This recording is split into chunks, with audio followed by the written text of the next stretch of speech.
सुपौल के गांव में कंटिन्यू रैली और सभा का आगमन चलता जा रहा है। इस वक्त मैं एक गांव में आई हूँ, मल्हा करके नाम है यहाँ, बल्हा, सॉरी बल्हा। एक्चुअली नाम यहाँ के थोड़े ऐसे थोड़े बड़े कष्ट होते थोड़े, क्योंकि हम दिल्ली वासी हैं।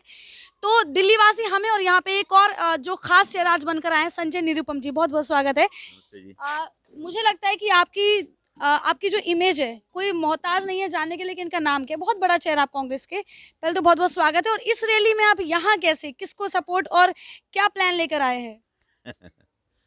मिन्नत रहमानी जी मेरे बहुत प्रिय मित्र हैं और बिहार के माइनॉरिटी डिपार्टमेंट के कांग्रेस पार्टी के प्रमुख हैं। और सिर्फ प्रमुख नहीं बल्कि बहुत ही ऊर्जावान नेता हैं। जी जी जी। और वर्षों से जन जन के बीच बहुत ही मेहनत से काम करते रहे हैं। और ऐसे नौजवान को हमारी कांग्रेस अध्यक्षा आदरणीय सोनिया गांधी जी ने आशीर्वाद दिया है यहाँ से चुनाव लड़ने का। तो मैंने सोचा ये मेरा धर्म है, फर्ज है कि मिन्नत भाई के लिए इस इलाके के लोगों से गुजारिश की जाए और इनको जीतने में अपनी तरफ से एक छोटा सा योगदान दिया जाए।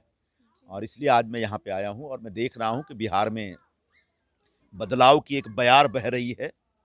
बिहार के लोगों ने तय कर रखा है कि नीतीश कुमार जी को हटाना है और उनकी जगह पे तेजस्वी यादव जी को लाना है।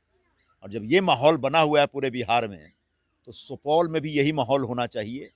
और यहाँ पे जो इस समय के जो विधायक हैं, जो मंत्री रहे हैं, वो लगभग 20-25 वर्षों से कुर्सी पर कब्जा करके बैठे हुए हैं। तो अब समय आ गया है कि वो अपना सिंहासन खाली करें और उस सिंहासन पर हमारे मिन्नत रहमानी जी बैठें। और यही गुजारिश, यही निवेदन लेकर के आया हूँ आज मैं। कांग्रेस माहिर है एक तीर से दो निशाने देने में। वही बात अभी आपने बोली कि जो कुर्सी है, अब ये दो लोगों की कुर्सी है। एक तो नीतीश कुमार की सरकार में है, सत्ता में, दूसरी 15 साल से मंत्री जी की है। आपने जो निशाना साधा है, ये किधर था? क्योंकि 30 साल से मंत्री जी, 15 साल से नीतीश जी, तो कहीं ना कहीं हटाना बहुत मुश्किल है। ये भी लहर चल रही है कि बदलाव भी जरूरी है। आप किसके साथ हैं इस वक्त? मैं तो बदलाव के पक्ष में हूँ भाई। नीतीश कुमार 15 वर्षों से बिहार के मुख्यमंत्री हैं।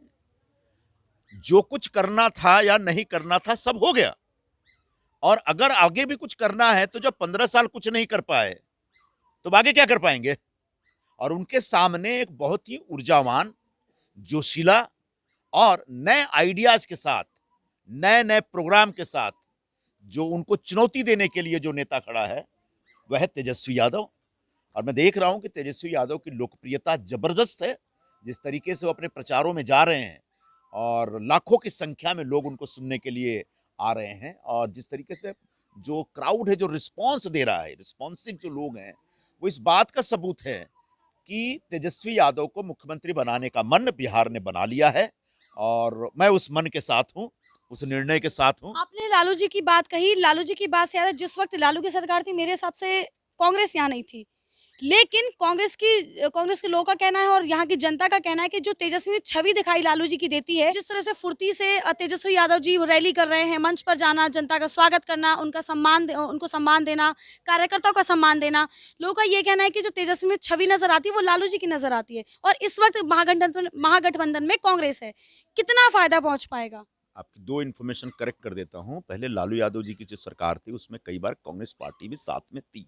कई बार, मेनली नहीं थी। मेरा यही सवाल था। एग्जैक्ट नहीं मालूम है, हाँ इतना जी, मैं हाँ बिहार की पॉलिटिक्स को फॉलो नहीं करता जी। है। हाँ, कुछ साल थे, मुझे नहीं मालूम कितने साल तक थे। और लालू यादव जी की पार्टी यानी आरजेडी और कांग्रेस का जो गठबंधन है या फिर उनका जो रिश्ता है, वो वर्षों पुराना है। अक्सर हम लोग जी, साथ जी, में ही रहे हैं। क्योंकि जब भारतीय जनता पार्टी को रोकना है और भारतीय जनता पार्टी के सहयोगी नीतीश कुमार जी को रोकना है और उनकी जनता दल यूनाइटेड को रोकना है, तो दो अपोजिशन पार्टियों को एक साथ हाथ मिलाना पड़ेगा। और इसलिए वर्षों तक लगातार हाथ मिला के हमने काम किया। जहाँ तक तेजस्वी की बात है, तो वो तो लालू यादव के सुपुत्र हैं और योग्य सुपुत्र हैं, कोई कुपुत्र नहीं है। और ऐसे सुपुत्र में लालू यादव जी की छवि, लालू यादव जी की योग्यता, उनकी कर्मठता, उनकी ऊर्जा अगर दिख रही है तो बहुत अच्छी बात है। लालू जी भी बिहार के एक बहुत ही लोकप्रिय नेता रहे हैं और वर्षों तक बिहार के लोगों ने उनको बहुत प्यार दिया है। लेकिन लालू जी की सोच और तेजस्वी की सोच में थोड़ा फर्क है। तेजस्वी एक नए अंदाज और नए वक्त के विचार, साथ, नए वक्त के नए साथ। दृष्टिकोण के साथ आए हैं। और मुझे लगता है उस दृष्टिकोण का सम्मान बिहार के हर वर्ग के लोग बहुत खुल के कर रहे हैं। कंटिन्यू साथ रहेगी कांग्रेस? बिल्कुल रहेगी। ओके हम ओके। तो जब हमको जब नीतीश कुमार छोड़ के बीजेपी के पास चले गए तो भी आरजेडी और कांग्रेस तो साथ में ही थी। जी जी जी। आपने बहुत बेबाकी से मेरे तीखे से थोड़े से सवालों के जवाब दिए। मैं आज से 10 साल पहले देख लें नीतीश जी के ही राज में, शुरुआती राज में, या फिर लालू जी के राज में देख लें, 15 साल से तो नीतीश जी की सरकार है। अभी क्या प्लान है? क्या लग रहा है कि जो आगे आने वाली सरकार होगी, क्या स्थिति बदलेगी? और अभी वर्तमान क्या देख रही हैं आप? क्योंकि आप जनसंपर्क कर रही हैं। महिलाओं की स्थिति है वो तो आप देख ही रही हैं, बिहार में क्या स्थिति है। मुजफ्फरपुर कांड भी आप जान रही हैं। तो वर्तमान में वो आए तो बोल करके कि महिलाओं को बेटी बढ़ाओ, बेटी पढ़ाओ, बेटी बचाओ, ये सारे नारा देकर केंद्र सरकार भी आई। और बिहार सरकार में तो महिलाओं की ऐसी स्थिति है कि मतलब कितने तो आपका रिपोर्ट लिखा नहीं पाते हैं। मतलब महिलाएं की स्थिति बिल्कुल ही दयनीय यहाँ पर है। जी, जी। बात महिलाओं की आपने की, तो आपको कैसा रिस्पॉन्स मिल रहा है? क्योंकि अक्सर जब राजनीति की बात आती है, किसी बड़े पद की बात आती है, तो महिलाओं को अक्सर पीछे छोड़ दिया जाता है। क्या आपको उतनी ही रिस्पॉन्स मिल रहा है पब्लिक से जितना कि किसी एक मेल नेता को? कांग्रेस पार्टी ने महिलाओं को हमेशा साथ लेकर चली है। और मैं मिन्नत जी के साथ अभी जहाँ भी पूरे सुपौल में घूमी, तब महिलाओं का है कि नहीं, मुझे बदलाव चाहिए। बदलाव इसलिए भी ज़रूरी है कि लगातार 15 साल जो सरकार रही, तो आप एक एग्जाम्पल देखिए ना। मान लीजिए कि आप तवा पर रोटी बना रही, महिलाओं को तो मैं ये समझा भी रही हूँ, तवा पर अगर रोटी डाली है तो अगर उस रोटी को आप नहीं बदलेंगी तो वो जल जाएगा।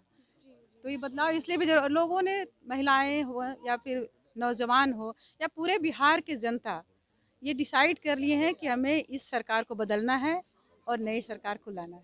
जी, बहुत-बहुत धन्यवाद।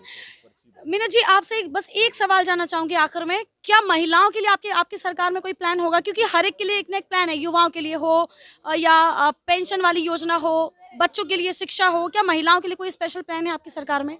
इस सरकार में तो निश्चित तौर पे जब रोज़गार देने की बात कही गई है तो उसमें हमारे तमाम, चाहे महिला हों चाहे पुरुष हो, रोज़गार सभी को मिलेगा। लेकिन जो पहली प्राथमिकता होगी हमारी, हमारे ज़िले के अंदर में आज एक भी गर्ल्स कॉलेज नहीं है, गर्ल्स हाई स्कूल नहीं है, उसकी स्थापना कराना पहली प्राथमिकता होगी। जी, बहुत-बहुत धन्यवाद। आपने सुनी ये बेबाकी से जो मेरे सवाल थे उनके सभी से एक-एक करके अच्छे जवाब, चाहे वो महिलाओं की बात हो, चाहे वो विकास की बात हो, चाहे वो कांग्रेस और लालू जी के जो गठबंधन की बात हो, ये सभी आपने बहुत क्लियर तरीके से जाना। आप देते रहिए सीसी पे।